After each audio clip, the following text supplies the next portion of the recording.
ओम शांति। बाबा की याद में सुनते हैं 26/1/2021 की मुरली में 4 सब्जेक्ट रूपी मक्खन। एकाग्रता से सुनेंगे। सार है मुरली का। मीठे बच्चे, ब्रह्मा बाबा शिव बाबा का रथ है। दोनों का इकट्ठा पाठ चलता है। इसमें जरा भी संशय नहीं आना चाहिए। इसीलिए शब्द लिखा जाता है बाप दादा। बाप शिव बाबा, दादा ब्रह्मा बाबा हैं, एक ही शब्द है। ऊपर एक ही लाइन आती है बाप दादा, माना कंबाइंड है। ज्ञान के सब्जेक्ट पर बाबा कहते हैं मैं इनकी अर्थात ब्रह्मा भरकुटी में के बीच में बैठना, सॉरी फिर से सुनेंगे। बाबा कहते हैं मैं इनके अर्थात ब्रह्मा की भरकुटी के बीच में बैठता हूँ, इनका शरीर लोन पर लेता हूँ। कई कहते हैं हम ब्रह्मा को नहीं मानते, सम्मुख बैठे हो, फिर जो ऐसे समझते हैं ब्रह्मा तो कुछ नहीं, उनकी क्या गति होगी, दुर्गति को पा लेते हैं, कुछ भी ज्ञान नहीं। कल्प कल्प संगम युग पर ही बाप आते हैं, जिसमें आते हैं उनको ही अगर उड़ा दें तो क्या कहेंगे। नंबर 1 तमो प्रधान निश्चय होते हुए भी माया एकदम मुंह फेर देती। इतना उसमें बल है जो एकदम वर्थ नॉट ए पैनी बना देती है। बाबा कहते हैं खुद विकारों में जाते रहना, दूसरों को कहना निर्विकारी बनो, उनका क्या असर होगा। ऐसे भी ब्रह्मा कुमार कुमारियाँ हैं, खुद निश्चय में नहीं दूसरों को सुनाते रहते हैं। अच्छे अच्छे महारथियों को भी माया हप कर लेती है। बाबा भी समझाते हैं अभी कर्मातीत अवस्था हुई नहीं है, अभी कर्मातीत अवस्था हुई नहीं है। एक तरफ लड़ाई होगी, दूसरी तरफ कर्मातीत अवस्था होगी। कर्मातीत अवस्था जब हमारा कर्म में किसी तरह का भी आकर्षण न रहे। एक तरफ लड़ाई होगी, दूसरी तरफ कर्मातीत अवस्था होगी।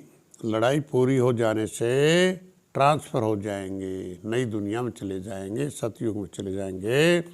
बाबा कहते हैं तुम्हें दैवी चलन बनानी है, परंतु माया किसी को भी छोड़ती नहीं है। दे अभिमान आने से ही ऊपर से एकदम नीचे गिरते हैं। गिरा और मरा। कई बच्चे समझते हैं शरीर छूट जाए तो दुखों से छुटकारा मिल जाएगा, इसलिए जीवघात करते हैं, आत्महत्या करते हैं। यह भी महापाप है। वैसे आत्महत्या कहना गलत है, क्योंकि आत्मा की हत्या होती नहीं, जीवघात होता है। बाबा जीवघात कहता है इसे। और भी अधिक दुख भोगते हैं। 5 मंजिल से गिरे और न मरे तो कितना दुख भोगते रहेंगे। बाबा कहते हैं मुझे बुलाते भी हैं हे पतित पावन। यह थोड़े ही समझते हैं कि हम महाकाल को बुलाते हैं कि परमात्मा हमको आगे सबको साथ ही ले जाएगा। बाबा कहते हैं शांति शांति पुकारते रहते हैं, परंतु इस दुनिया में शांति कैसे हो जब तक इतने ढेर मनुष्य हैं, अनेक धर्म हैं। वह जब खत्म हो तब एक धर्म की स्थापना हो, तब तो सुख शांति हो। एक धर्म की स्थापना बाप आकर कराते हैं। भारत अविनाशी पवित्र खंड है, उसमें भी आबू सबसे पवित्र तीर्थ स्थान है विश्व में, जहाँ बाप आकर तुम बच्चों के द्वारा सर्व की सदगति करते हैं। यहाँ कितने ढेर मनुष्य हैं और वहाँ कितने थोड़े मनुष्य होंगे, ये सब खत्म हो जाएंगे। वर्ल्ड की हिस्ट्री ज्योग्राफी रिपीट होगी शुरू से। ये ड्रामा का चक्कर अनादि है जो फिरता ही रहता है। योग के सब्जेक्ट पर बाबा कहते हैं जब तुम्हारी वृद्धि हो जाएगी, फिर तुम्हारे योग बल से बहुत खींच कर आएंगे। तुम्हारा योग बल खींचेगा उनको। जितना तुमसे कट निकलती जाएगी, आत्मा पवित्र होती जाएगी, उतना बल बढ़ता जाएगा। अब हमें दुखधाम से सुखधाम में जाना है। अब बाप जो सुखधाम का मालिक बनाते हैं उनको याद करना है। स्लोगन कहता है बाबा, बाप और सर्व की दुआओं के विमान से उड़ने वाले ही उड़ता योगी हैं। बाप और सर्व की दुआओं के विमान से उड़ने वाले ही उड़ता योगी हैं। धारणा के सब्जेक्ट पर कभी भी छुई मुई नहीं बनना है। दैवी गुण धारण कर अपनी चलन सुधारनी। बाप का प्यार पाने के लिए सेवा करनी है, लेकिन जो दूसरों को सुनाते वह स्वयं भी धारण करना है। कर्मातीत अवस्था में जाने का पूरा पुरुषार्थ करना है। सेवा के सब्जेक्ट पर बाबा कहते, जो बच्चे बहुतों की सेवा करते हैं वह जरूर कैसे लगते, प्यारे लगते हैं।